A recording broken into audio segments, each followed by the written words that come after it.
Hello dear students, जून महिना सुरू झाला की दोन गोष्टींचे वेध लागतात. एक म्हणजे पावसाळ्याचे आणि दुसरं म्हणजे शाळा कॉलेजेसमध्ये ॲडमिशनचे. सो सध्या तुम्हा सर्वांचीच लगबग चालू आहे. शाळा सुरू झालेल्या आहेत, कॉलेजेसमध्ये ॲडमिशनची प्रोसेस चालू आहे. सो याच धर्तीवरती एक महत्त्वाची योजना मला दिसली की जी तुमच्यासोबत शेअर करणं मला गरजेचं वाटलं. आता ही योजना बेसिकली कोणासाठी आहे तर जे स्टुडंट्स 8वी ते पदवीपर्यंतचं शिक्षण घेत आहेत. याच्यासाठी काही विशिष्ट अटी आहेत. सर्वांसाठी ही ओपन नाही आहे. काय आहे, कोणासाठी आहे ते मी पुढे सांगेनच तुम्हाला डिटेल. परंतु आधी व्यवस्थित समजून घ्या हे काय आहे.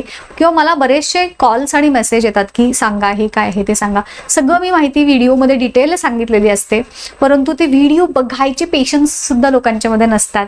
पटकन फोन करायचा आणि मेसेज करायचा आणि हे सांगा. अरे मी जेवढा वेळ तुम्ही मला कॉल करून मी तुम्हाला उत्तर देण्यात लागणार त्याच्यापेक्षा खूप कमी वेळ तुम्हाला व्हिडिओ बघून समजून घेण्यात लागेल. हे पहिल्यांदा समजून घ्या.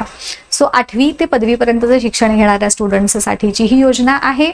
या योजनेअंतर्गत जर तुम्ही शिक्षण घेण्यासाठी परगावी म्हणजेच पुण्या मुंबईसारख्या कुठल्या तरी किंवा महाराष्ट्रातल्या कुठल्याही गावामध्ये जर तुमचं ॲडमिशन झालं असेल, परंतु तिथे तुमची राहण्याची खाण्याची व्यवस्था होत नसेल, तर त्या स्टुडंट्ससाठी ही योजना आहे की ज्या अंतर्गत तुमची राहण्या खाण्याची व्यवस्था मोफत होईलच, परंतु त्याच्याबरोबर तुम्हाला अजून वेगवेगळ्या सुविधा देखील मिळणार आहेत. शिवाय मुलामुलींना स्टायपेंड देखील एक दरमहा काही ठराविक रक्कम सुद्धा मिळणार आहे. सो ही योजना काय आहे पहिल्यांदा बघून घ्या, समजून घ्या. मी सगळं डिटेल सांगणार आहे की फॉर्म कसा भरायचा, काय करायचं ते पहिल्यांदा बघून घ्या. आणि याची लिंक पण मी देणार आहे तुम्हाला, डोंट वरी. सो चला, आपली जी आजची योजना आहे हिचं नाव आहे स्वाधार योजना 2026. आता ह्याच्यासाठीची पूर्ण जी डिटेल इन्फॉर्मेशन आहे ती आपण बघूया. सो या योजनेची सुरुवातीची जी बेसिक इन्फॉर्मेशन आहे ही इथं दिलेली आहे. ह्याच्या ऑनलाईन अर्ज करण्यासाठीची जी प्रोसेस ती आपण आज डिटेल डिस्कस करूयात. जे स्टुडंट्स, मी जसं म्हटलं सगळ्यांसाठी ओपन नाही आहे. SC नवबौद्ध प्रवर्गातील तसेच VJNT किंवा ह्या ज्या रिझर्व ज्या कास्ट आहेत तर त्या जे रिझर्वेशन घेतात त्या कास्टसाठी ही योजना आहे. म्हणजे इथं SC आणि नवबौद्ध जरी दिलं असेल तरी अजून बऱ्याचशा कास्ट ची स्टुडंट्स जे रिझर्वेशन्ससाठी अप्लाय करतात तर त्यांच्यासाठी ही योजना आहे. तर हे बघून घ्या कोण कोण याच्यात अप्लाय करू शकतात ते. सो जिथं हॉस्टेलमध्ये तुमची राहण्या खाण्याची व्यवस्था ही होणार आहे. कोणत्या शहरामध्ये तुम्ही ॲडमिशन घेणार त्याच्यावरती तुम्हाला खर्च कसा मिळेल. जवळजवळ जसं मी तुम्हाला म्हटलं इथं दिसतंय, तुम्हाला 38,000 ते 60,000 पर्यंतची दरवर्षी मदत ही ह्या योजनेअंतर्गत मिळू शकते, डिपेंडिंग की तुम्ही कोणत्या गावामध्ये ॲडमिशन घेतलेलं आहे. सो तुम्ही पुणे, मुंबई, ठाणे, पिंपरी चिंचवड अशा शहरांमध्ये जर घेतलं असेल तर तुम्हाला भोजन भत्ता 32,000 रुपये, निवास भत्ता 20,000 रुपये, निर्वाह भत्ता 8,000 असे प्रतिवर्ष 60,000 रुपये तुम्हाला मिळतील.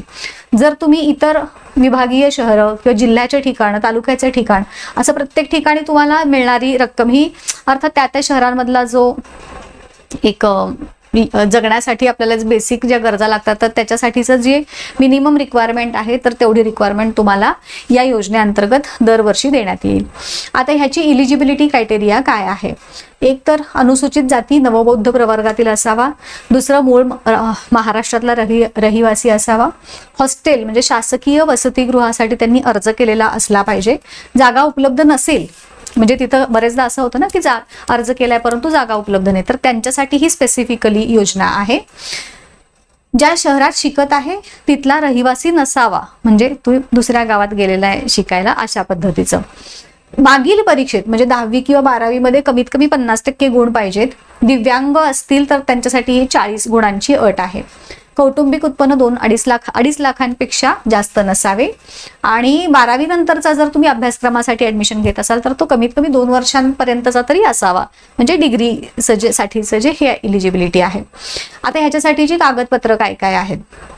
आधार कार्ड आहे, दुसरं कास्ट सर्टिफिकेट आहे, त्यानंतर महाराष्ट्राचा रहिवासी दाखला, सक्षम अधिकाऱ्याने दिलेला उत्पन्नाचा दाखला, मागील वर्षाची गुणपत्रिका, त्यानंतर कॉलेजची जी तुम्ही प्रवेश घेतलेला आहे त्याची पावती, बँक पासबुकची प्रत, वसतिगृहात प्रवेश न मिळाल्याचे प्रमाणपत्र, कॉलेजचे बोनाफाईड, हजेरी प्रमाणपत्र आणि सेल्फ डिक्लेरेशन फॉर्म, हे डॉक्युमेंट्स, एवढी 10 डॉक्युमेंट्स तुम्हाला याच्यासाठी लागणार आहेत. त्यानंतर अर्ज कसा करायचा आहे, तर महाडीबीटी पोर्टल जे आहे त्या पोर्टलवरून तुम्ही अर्ज करू शकता. इथं त्याची लिंक दिलेली आहे, डिस्क्रिप्शनमध्ये पण मी देते. योजना निवडायचे, स्टुडंट कॉर्नरमध्ये जाऊन मग स्वाधार योजनेवरती क्लिक करायचं आहे. वैयक्तिक माहिती सगळी भरायची, त्याच्यामध्ये कागदपत्राची 10 डॉक्युमेंट्स तुम्हाला सांगितली ती तुम्ही तिथं अपलोड करायची आहेत, तपासायचं आणि मग सबमिट करायचं आहे.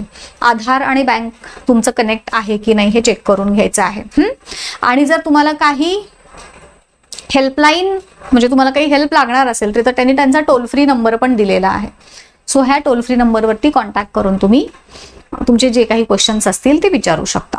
सो जर तुम्ही या पैकी म्हणजे ह्या स्कॉलरशिपसाठी तुम्ही जर इलिजिबल असाल या योजनेसाठी तर तुम्ही अप्लाय करा. जास्तीत जास्त गरजू विद्यार्थ्यांच्या पर्यंत ही जी योजना आहे ती नक्की पोहोचवायचा प्रयत्न करा. इथेच थांबूयात, भेटूयात पुढच्या व्हिडिओमध्ये अशीच एखादी नवीन युजफुल इन्फॉर्मेशन घेऊन. Till then good bye, thank you.